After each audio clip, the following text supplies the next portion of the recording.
नमस्कार, मेरा नाम कुसुम माहेश्वरी और आज की इकोनॉमिक्स की क्लास में हम लोग समझने जा रहे हैं केन्स के इनकम डिटर्मिनेशन के 4 सेक्टर मॉडल को।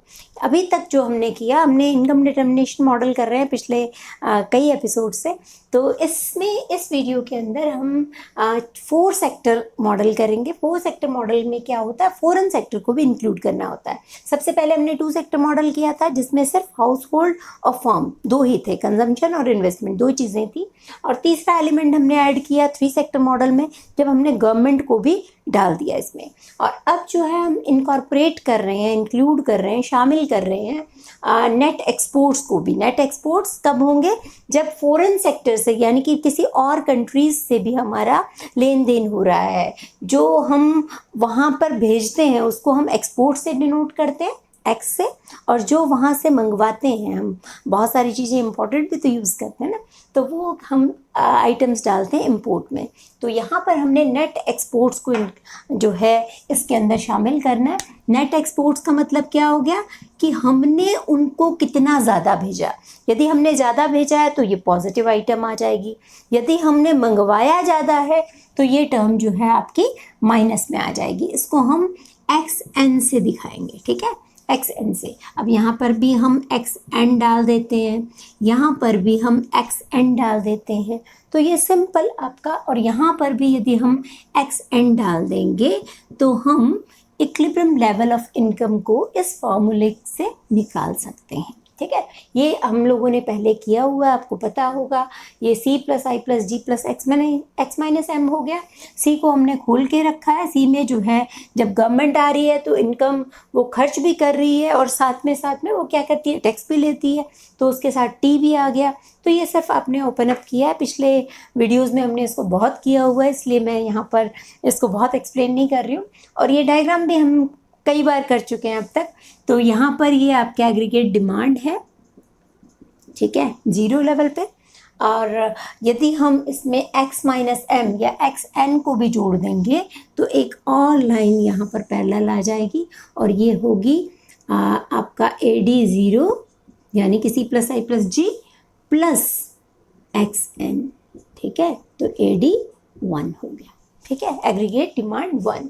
तो ये बेसिकली एक्सपोर्ट ज़्यादा हो। यहाँ पर आपके एक्सपोर्ट्स क्या हैं, एक्सपोर्ट जो है वो आपके x माइनस एम जो है आपका क्या है, पॉजिटिव है। तो इसी वजह से इनकम में इतना इजाफा हो गया, इतना इनकम जो है ये एक्सपोर्ट की बढ़ी हुई मात्रा को दिखा रहा है। और इसी वजह से इनकम भी हमारी बढ़ गई है, y0 से y1 होगी, ठीक है। तो ये इसका एक न्यूमेरिकल भी कर लेते हैं ताकि आपको समझना और आसान हो जाए। ये सारी वैल्यूज़ दे रखी हैं हमें और इन वैल्यूज़ के बेसिस पे हम इक्विलिब्रियम इनकम को कैलकुलेट कर सकते हैं। 2 तरीके हैं कैलकुलेट करने के। एक तरीका तो है कि इन सब चीज़ों को हम यहाँ पर पुट कर दें, ठीक है। और दूसरा तरीका है कि हम इस फॉर्मूला के अंदर डायरेक्टली इनको डाल दें, इनकी वैल्यूज़ को डाल दें तो भी निकल आएगा।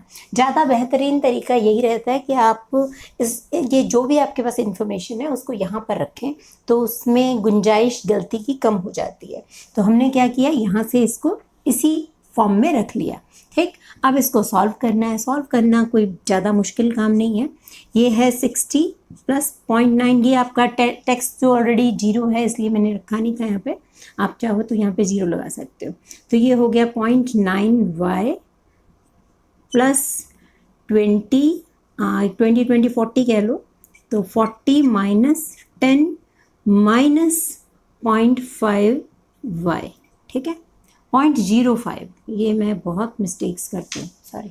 तो ये हो गया, तो ये बन गया आपके पास 60 और 40 माइनस 10 हो गया 30, तो ये हो गया 90 प्लस 0.85y, ठीक। और ये हो गया y minus 0.85y equals to 90, और ये हो गया 0.15y, और ये 90 डिवाइडेड नहीं आएगा, सॉरी, नेक्स्ट स्टेप में जाएंगे, 90.15, ठीक है। और इसको कैलकुलेट करेंगे तो हमारा आता है 600, है ना। 0.15 की जगह इसको पॉइंट हटा के यहाँ पे 100 के साथ मल्टीप्लाई कर देंगे और ये 600 आ जाएगा इजीली। तो हमारी इक्विलिब्रियम इनकम आती है 600 इनकम, 600 रुपीज़। और 600 रुपीज़ को आपने क्या करना है, ट्रेड बैलेंस भी निकालना है ना। अपने ट्रेड बैलेंस निकालने का फॉर्मूला हमारे पास क्या है, x n equals to x minus m, ठीक है। और एक्स भी आपको दे रखा है, एम भी आपको दे रखा है, दोनों चीज़ें पुट करनी है। और उसके बाद उस इक्वेशन में आप y की जगह पे 600 डालेंगे तो आपके पास ट्रेड बैलेंस आ जाएगा कि एक्सपोर्ट और इंपोर्ट का आपका ट्रेड बैलेंस क्या रहा। तो होप आपको वीडियो समझ में आई है, और यदि समझ में आ गई है तो दुआएं दें और खुश रहें, आबाद रहें, खूब पढ़ें।